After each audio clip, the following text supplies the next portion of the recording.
So sir పేరు అయితే శ్రీనివాస్ రెడ్డి గారు. కార్తో జర్నీ అయితే దగ్గర 1 year నుంచి చేశాడు అనమాట. ఇందులో చాలా మందికి మనీ సేవింగ్ ఎలా అవుతుంది అని, మీకు రేంజ్ ఎంత వస్తుంది, అప్పటికి రేంజ్ ఏమైనా మారిందా, సో చాలా మందికి ఈవీ కార్ గురించి చాలా డౌట్లు ఉంటాయి. సో అయితే చాలా వరకు మాక్సిమం అయితే అడగడానికి ట్రై చేస్తాను. Hi sir. చెప్పండి సార్. యాక్చువల్గా మీరు ఇంతకుముందు వెహికల్స్ ఏమైనా వాడున్నారా? వాడానండి. దీనికంటే ముందు వచ్చేసి టాటా టియాగో డీజిల్, దానికంటే ముందు Tata IndiGo diesel. First IndiGo వాడారు, టియాగో వాడారు, అంటే మళ్ళీ టాటా బ్రాండ్ మొత్తం పక్కన వెళ్ళలేదు. సో మీరు యాక్చువల్గా డీజిల్ వాడారని చెప్పారు కదా. సో డీజిల్ వాడిన తర్వాత డీజిల్ ఎన్ని ఇయర్స్ వాడారు దాన్ని? ఒక్కోటి 3-4 years వాడానండి. 2.5 lakh kilometers తిరిగినాయి. 2.5 lakhs తిరిగినాయి. అప్పుడు టాటా డీజిల్ బాగుంది, టియాగో లేకపోతే డీజిల్ బాగుందండి. ఇండిగో బాగానే ఉంది. టియాగో కూడా స్పేర్స్ తక్కువ, మేడ్ ఇన్ ఇండియా కాబట్టి కొంచెం వేరే వాటితో పోలిస్తే 50% స్పేర్స్ కాస్ట్ తగ్గింది. బేసిక్ ఏదైనా ప్రాబ్లం వచ్చినా మనకి తక్కువ ప్రైస్ లో అయిపోతాయి. సరే డీజిల్ వాడారు కదా, తర్వాత మెయిన్ దీనికి రావడానికి రీజన్ ఏంటి? టీవీకి రావడానికి అంటే ఇవి డీజిల్ కంటిన్యూషన్ లేవు కదండి, మ్యానుఫాక్చరింగ్ లేవు. టియాగో 2020 నుంచి ఆపేశారు, అందుకని ఇది తీసుకున్నారు. ఇవి తీసుకున్నారు. సో దీని వేరియంట్ ఏంటిది? XT LR అంటే లాంగ్ రేంజ్, మిడిల్ వర్షన్ అంటే 24 hours బ్యాటరీ వస్తాయి. యాక్చువల్లీ మీరు కొన్నప్పుడు వాళ్ళు ఎంత రేంజ్ చెప్పారు? షోరూమ్ వాళ్ళు చెప్పడం 200+ వస్తున్నారు, కంపెనీ వాళ్ళు ఇచ్చేది 315. సో ఓవరాల్ గా ఇప్పటికి ఫైనల్ గా ఏంటంటే ఎన్ని కిలోమీటర్లు తిరిగారు? 54,000 kilometers తిరిగానండి. 54,000 బాగా తిరిగారు. ఎంత టైం పీరియడ్ అంటే 1 year అవుతుంది. 1 year 54,000 తిరిగారా? బస్సులు ఇంకా మామూలు తిప్పలేదు మీరు. ఇంకా మెయిన్ ఇప్పుడు బ్యాటరీ మీకు వారంటీ ఎలా చెప్పారు? అప్పుడు బ్యాటరీ వారంటీ వచ్చేసి 8 years 1.5 lakh kilometers అండి. అయితే మనకి నేను నాలుగు ఏంటంటే 1.5 lakh kilometers పర్ఫెక్ట్ గా పనిచేసిన పర్లేదు, నేను 3 years అట్లా బండి మార్చాను కాబట్టి అని చెప్పి తీసుకున్నాను. ఈ 1 year లో ఫస్ట్ 40-45,000 kilometers తిరగగానే బ్యాటరీ రేంజ్ ఫస్ట్ 200 వచ్చేది కాస్త 150 పడిపోయింది. ఇప్పుడు అదే అడుగుదాం అనుకుంటున్నాను. యాక్చువల్లీ ఫస్ట్ మీరు కొన్నప్పుడు బ్యాటరీ రేంజ్ ఎంత వస్తుంది? 200 వచ్చిందండి. ఫస్ట్ లో కొత్తలో 40,000 kilometers తిరిగిన తర్వాత 160-150 పడిపోయి ఇప్పుడు 150 మిగిలింది. 150. ఇప్పుడు బ్యాటరీ వారంటీ ఉంది అన్నారు కదా, ఇప్పుడు బ్యాటరీ రేంజ్ చెప్పిన దానికన్నా డిక్రీజ్ అయిపోయింది.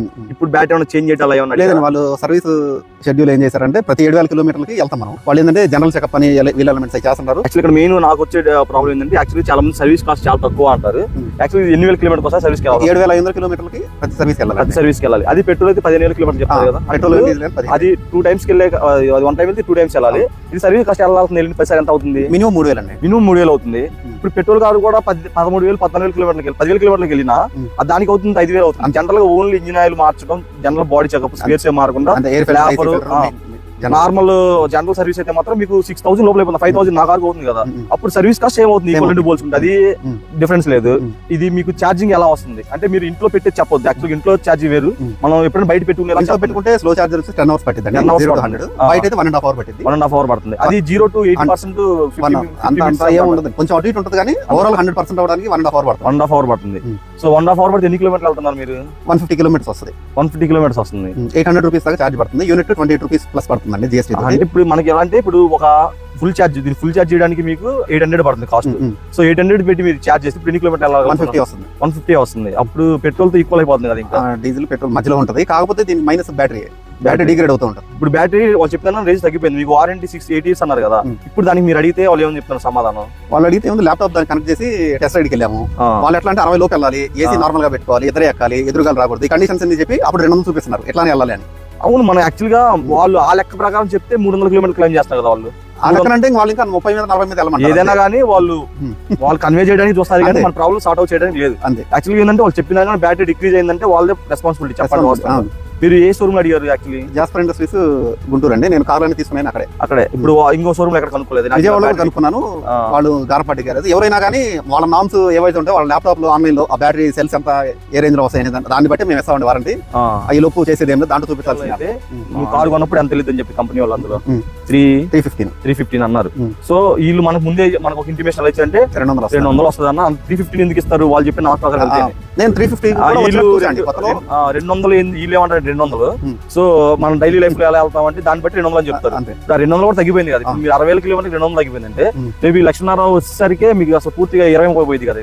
అప్పటికి ఇంకా వారంటీలో వాళ్ళ ల్యాప్టాప్ లో చూసి ఏ సెల్స్ పోతే ఆ సెల్స్ రిపేర్ చేసి ఇస్తారన్నారు. ఒక వారం టైం అంటే సెల్స్ అంటే ఫుల్ బ్యాటరీ మార్చారు.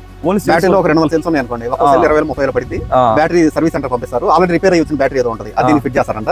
ఇలా 1.5 lakh kilometers దాకా ఏమైనా ప్రాబ్లమ్స్ సెల్స్ వరకు రీప్లేస్ చేసి ఒక వారం మన దగ్గర సెల్స్ వరకు రీప్లేస్ చేస్తారు. అంటే యాక్చువల్లీ ఇదంతా కదన్నా. ఇప్పుడు నువ్వు ఫస్ట్ కార్ కొన్నప్పుడు వీళ్ళు చెప్పిన అంటే ఇప్పుడు నువ్వు ఎలా తోలుతున్నావు అప్పుడు నువ్వే పెద్ద 2 years 3 years కూడా 1 year అయింది.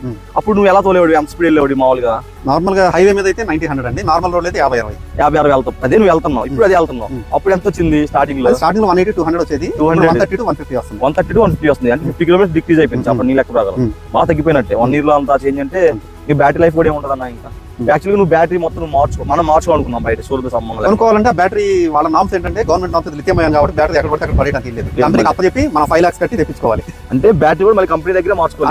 అంటే గవర్నమెంట్ నామ్స్ అన్ని దేశాలు అట్లానే ఉన్నాయి. లిథియం అయాన్ కాబట్టి బయట పడేయడానికి ఉండదు. వాళ్ళకి ఎక్స్చేంజ్ ఇస్తే మనకి స్క్రాప్ లో తీసుకొని కొత్తది ఇస్తారు. కొత్తది 5 lakhs అవుతుంది. 5 lakhs అంటే ఈ లెక్క 3 years కల్లా బ్యాటరీ మార్చాల్సి వచ్చింది. అంటే జాగ్రత్త వాడుకున్నా అంతేనా? అంతే. 3 years కి 5 lakhs పెట్టుబడి పెట్టాలి. అప్పుడు దీనికి సేవ్ చేసింది ఏమన్నా? ఇంకా సేవ్ మనీ సేవింగ్ ఏముండదు. డ్రైవింగ్ కంఫర్ట్ అని దీని గేర్ బాక్స్ ఏముండదు. Direct motor automatic car front back motor వెనక ముందు తిరుగుతుంది. వైబ్రేషన్ లేకుండా స్మూత్ గా వెళ్తుంది. పికప్ మాత్రం 100 horsepower కార్ కి ఈక్వల్ గా వస్తుంది. ఇంకోటి నాది పెట్రోల్ కార్ ఉంది, సేమ్ టాటా టియాగోని. నేను టాప్ స్పీడ్ ఒక టైంలో అన్ని బాగున్న టైంలో 155 అలా వెళ్ళాను మామూలుగా హైవే మీద. సో అంత స్పీడ్ వెళ్ళకూడదు, బట్ నేను రోడ్ టెస్ట్ చేద్దాం ఇంజిన్ ఎంత వెళ్తుందని ఖాళీగా ఉన్న రోడ్లు వెళ్ళాను. మన ఇండియన్ రోడ్లు 120 నుంచి వెళ్ళకూడదు హైవే మీద. సో నేను వెళ్ళాను, రాంగే, బట్ నేను వెళ్ళాను అంతా వెళ్ళదని చెప్పట్లేదు. నువ్వు దీని మీద ఎంత స్పీడ్ వెళ్ళి ఉంటావు? నేను వెళ్ళాను 125 వెళ్తుంది. అంతా బాగా వెళ్తుంది. నేను అంత వెళ్ళను, మాక్సిమం 90 లోపే వెళ్తాను. అదే ఎవరైనా అలా వెళ్తారు, బట్ మనకు ఒక క్యూరియాసిటీ ఉంటుంది. మన ఇంజిన్ ఎంత, అది మన కార్ ఎంత టాప్ స్పీడ్ వెళ్తుంది? 125 వెళ్తుంది మాక్సిమం. 125 వెళ్తుంది. సో ఓవరాల్ గా నీ అభిప్రాయం ఏంటి? ఇప్పుడు టాటా టియాగో ఈవీ కొనాలంటే నీ 1 year నీ ఎక్స్పీరియన్స్ ప్రకారం, సర్వీస్ సెంటర్ ప్రకారం, సర్వీస్ కాస్ట్లు కానీ దాన్ని పడే ప్రైస్ ని బట్టి కానీ మామూలుగా పెట్రోల్ కంటే కాస్ట్ ఎక్కువ పడుతుంది. కొనేటప్పుడు 40% కాస్ట్ ఎక్కువ. బ్యాటరీ రీప్లేస్మెంట్ అనేది మన ఇష్టం. ఇంకా 3 years తర్వాత వాడుకుంటామా స్క్రాప్ చేస్తామా అనేది ఇంకా ఈ లెక్కన ఎకనామికల్ పరంగా చూసుకుంటే వేస్ట్ అండి. ఎందుకంటే బయట ఛార్జింగ్ పెట్టుకుంటే చాలా కాస్ట్ అవుతుంది. మనీ పరంగా సేవ్ చేసుకున్నాం అంటే మాత్రం ఇంకా నీ అభిప్రాయం అయితే వేస్ట్. సిఎన్జీ కానీ డీజిల్ కానీ కొనుక్కోండి. ఏ వెహికల్స్ వేరియంట్ ఉంటాయో ఇవైతే డ్రైవింగ్ కంఫర్ట్ వరకు మాత్రమే డైలీ 100 kilometers లోపు తిరిగే వాళ్ళకైతే సెట్ అవుతుంది. అది ఇప్పుడు తీసుకున్న లాంగ్ రేంజ్ ఎంత వరకు నేను వెళ్ళాను. తిరుపతి వెళ్ళాను, హైదరాబాద్ వెళ్ళాను, వైజాగ్ వెళ్ళాను. మనం తిరిగా వెళ్ళేది ఏంటంటే మధ్యలో ఛార్జింగ్ స్టేషన్స్ పెట్టుకుంటా గంట రాగుతూ ప్రతి 150 kilometers వెళ్ళాను. ఛార్జింగ్ స్టేషన్స్ ఉన్నాయి కానీ మెయిన్ హైవేస్ వైపు అయితే ఎక్కువ దొరుకుతాయి. ఇప్పుడు పల్లెటూరు వైపు అంటే దొరకవు. మరి ఇంకోటి అన్నా, ఛార్జింగ్ స్టేషన్ దగ్గర చాలా ప్రాబ్లమ్స్ ఫేస్ చేస్తాను చెప్తున్నారు. మెయిన్ నీ ప్రాబ్లం చెప్పాను. మెయిన్ వెళ్ళిన చోట్ల కొన్ని చోట్ల సర్వీస్ స్టేషన్లకి సర్వర్ ఇవి మనుషులు ఎవరు ఉండరండి. పెట్రోల్ బంక్ అటాచ్మెంట్ అండి. యాప్ లో చూసి మనం రీఛార్జ్ చేసుకోవాలి. మనం యాప్ లో చూపిస్తుంది అక్కడ కరెంట్ ఉందా, సర్వర్ ప్రాబ్లమ్ అని. అక్కడికి వెళ్ళిన తర్వాత కొన్ని సర్వర్ ప్రాబ్లమ్స్, ఇంటర్నెట్ అంతా కూడా ఉంటుంది, సిగ్నల్స్. అప్పుడు ఏదైనా 1.5 hours వెయిట్ చేయాలి. మనకు రేంజ్ ఉంటే ఇంకో బంక్ వెళ్ళొచ్చు, లేదంటే అక్కడ వచ్చిన దాకా వెయిట్ చేయాలి. యాక్చువల్లీ అభిప్రాయం ఏంటంటే ఛార్జింగ్ స్టేషన్ వెళ్ళేటప్పుడు పక్కన 2 ఉంటే వెళ్ళడం బెటర్ అంటారు. అంతే. అక్కడ కరెంట్ అన్నా ఉండకపోవచ్చు, సర్వర్ అన్నా ఉండకపోవచ్చు, లేకపోతే ఇంకో కార్ ఆల్రెడీ పెట్టింది అనుకోండి, మళ్ళీ వాడి అయిపోయేదాకా వెయిట్ చేయాలి. ఇంత ముందు ఎప్పుడు ప్రాబ్లమ్స్ ఫేస్ చేసావా? మెయిన్ సర్వర్ ప్రాబ్లమ్స్ ఫేస్ చేశాను కానీ కరెంట్ పోవడం ఇవన్నీ చూడలేదు. కార్ అంటే ఆల్రెడీ మనకి యాప్ లో చూపిస్తుంది అక్కడ కార్ ఉందా లేదా అని, దాన్ని బట్టి వెళ్ళొచ్చు. బట్ ఏంటంటే స్టేషన్స్ హైవే వైపు అయితేనే ఉంటాయి, వేరే రోడ్లకు తక్కువ.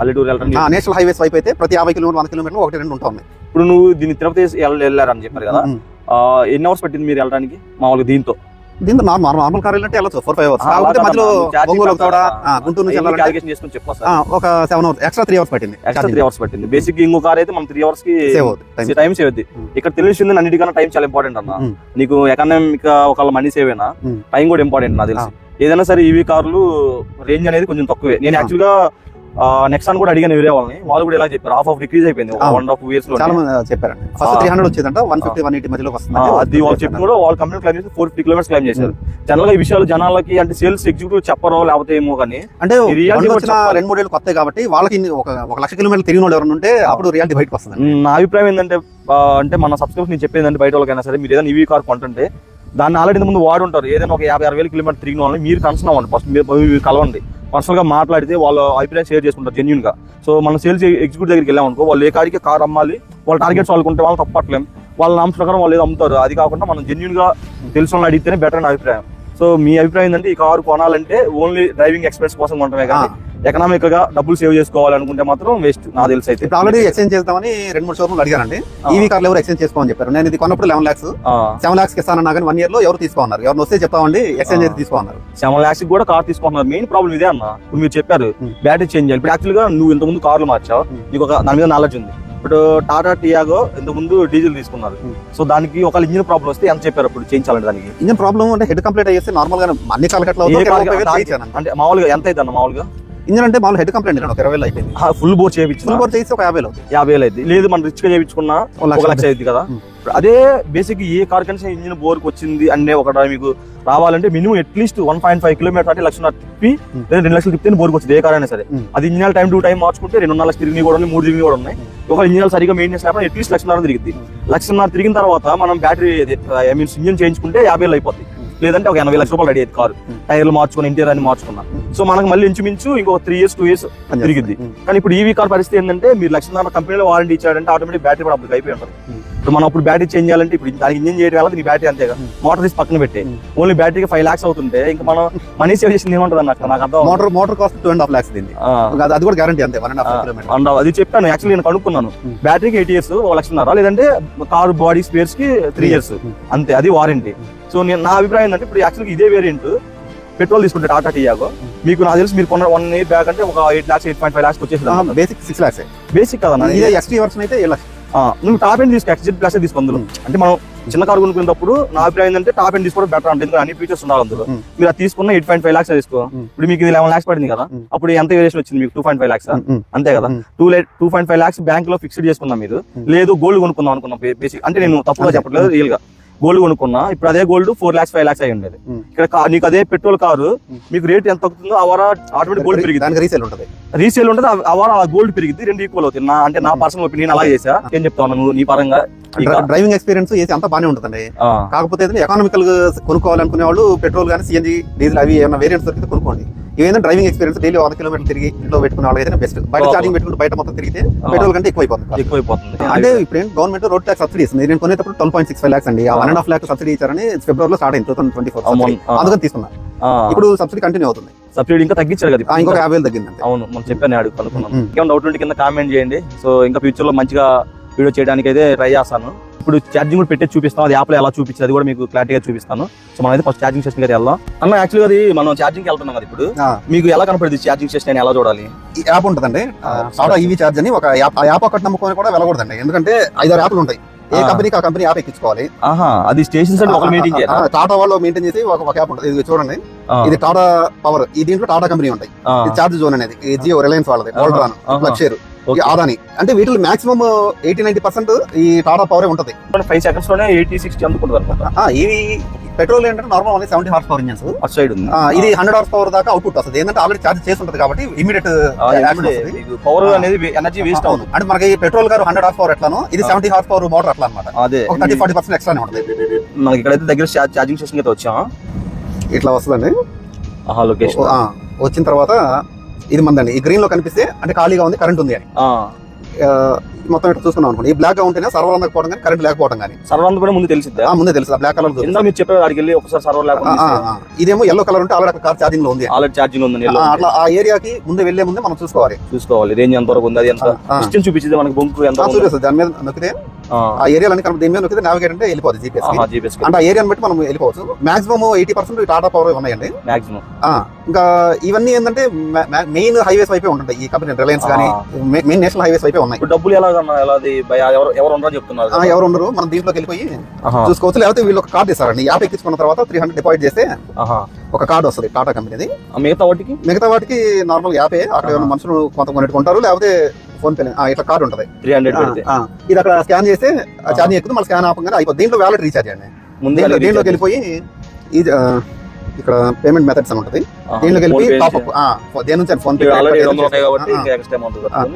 సరిపోతుంది. అంటే మనం ఎంత కావాలంటే అంత చేసుకోవచ్చు. 10 రూపీస్ నుంచి 1000 రూపీస్ అనేది చేసుకోవచ్చు ఫుల్ అయ్యేదాకా.